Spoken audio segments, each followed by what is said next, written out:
हटाओ यार, वो लोग जाएंगे उनकी रील बनाने। क्या है आपका?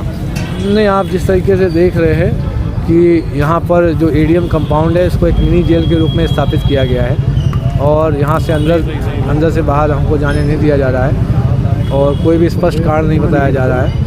तो आप देख रहे हैं कि जो फ्रीडम ऑफ जो एक्सप्रेशन और freedom of life and personal liberty जो होता है article 19 article 21 of the constitution of India के तहत मेरा पूरा बाधित कर दिया गया है। कॉन्स्टिट्यूशनल मशीनरी फेल हो चुकी है।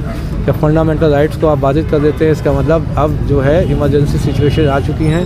माननीय जो हमारी गवर्नर मैम है उत्तर प्रदेश, उनसे सविनय निवेदन है इस चीज़ का संज्ञान लें, इस चीज़ का जल्दी संज्ञान लें, नहीं तो आगे और समस्या उत्पन्न होने वाली है। आप तुरंत इस महोदय आपसे अनुरोध है, आप यहाँ की रिपोर्ट भारत की माननीय राष्ट्रपति महोदया को प्रस्तुत करके यहाँ की जो कॉन्स्टिट्यूशनल मशीनरी फेल हो रही है जल्दी से जल्दी यहाँ पर राष्ट्रपति शासन लगाया जाए, क्योंकि यहाँ पे सरकार इस समय मानसिक रूप से अल्पतक में आ चुकी है। इस समय सरकार के पास कोई भी समर्थन नहीं है। जनाधार जनता का जनाधार था वो यहाँ से जा चुका है। सर यूजीसी मामले और शंकराचार्य मामले को लेकर पक्ष और विरोध की पूरा दो फाड़ हो चुके हैं। क्या किस तरह से लॉबिंग कर रहे हैं, किस तरह से शंकराचार्य और दूसरे साधु संतों को साथ लाने की कोशिश कर रहे हैं? यूजीसी जो 2026 का जो रेगुलेशंस है वो सर्व समाज के लिए अत्यंत घातक है। उसमें जो जातिगत जो आधारित भेदभाव है उसमें सर्व समाज को स्वघोषित अपराधी मान लिया गया है। इसमें कोई भी कोई फर्जी निराधार आरोप लगा के समता समिति के समक्ष जो सवर्ण समाज के बेटे बेटियों को प्रस्तुत कर सकता है। सर जिस तरह से आप सलाखों के पीछे से एक तरह से जैसा लग रहा है कि आप हाउस अरेस्ट हैं, सलाखों के पीछे नहीं से ये तो मैं कह रहा हूँ मिनी जेल एक कंपाउंड बना रखा है और आप सीओ साहब से पूछ सकते हैं कि क्या हमें बाहर निकलने की अनुमति है। मैं अगर अनुमति है तो मैं निकल जाऊँगा।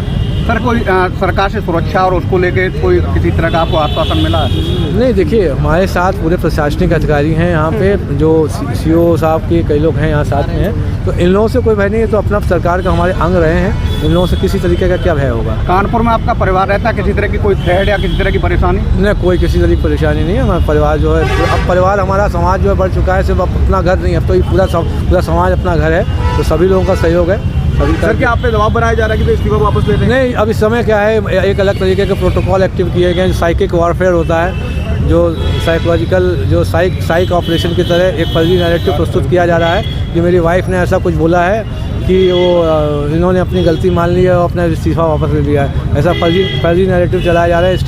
स्टेट में कोई मीडिया हाउस ऐसे चला रहे हैं। पत्नी से बात हुई थी, क्या उन्होंने ऐसा वर्जन दिया है? ऐसा कोई वर्जन नहीं दिया है। सर खंडन करते हैं आप? हाँ, हम खंडन करते हैं। पत्नी ने भी खंडन कर दिया है। पूरे परिवार को इस समय हमारे सबके फ़ोन सर्विलांस में, हम लोगों ने थोड़े से हास्यास्पद तरीके से सर्विलांस वालों को भी उसमें डायरेक्शन दिया कि सर्विलांस वाले अगर आप सुन रहे हैं तो ज़्यादा परेशान मत हो, कहीं ये फर्जी न्यूज़ चलाने की जरूरत नहीं है। डीएम साहब का स्टेटमेंट आ रहा है, वो कह रहे हैं आपके सारे आरोप निराधार हैं। तो जिलाधिकारी महोदय, मैं तो कह रहा हूँ ना, राज्य प्रशासन से मैं मांग ही नहीं रहा हूँ। मैं तो कह रहा हूँ कि भारत के माननीय प्रधानमंत्री जी नरेंद्र मोदी जी और भारत के जो गृह मंत्री जो है अमित शाह जी, वो एक SIT गठित करें। वो बताएं कि 26 जनवरी 2026 को शाम को 7:30 से 7:45 पे, जब मैं वहाँ मौके पे मौजूद था DM जिलाधिकारी कैंप ऑफिस में, हाँ तब, हाँ जब वहाँ पे मौके पे मौजूद था, किसका कॉल आया था और जो मैंने बताया था कि साला पंडित पागल हो गया, ऐसा स्टेटमेंट किसने दिया था?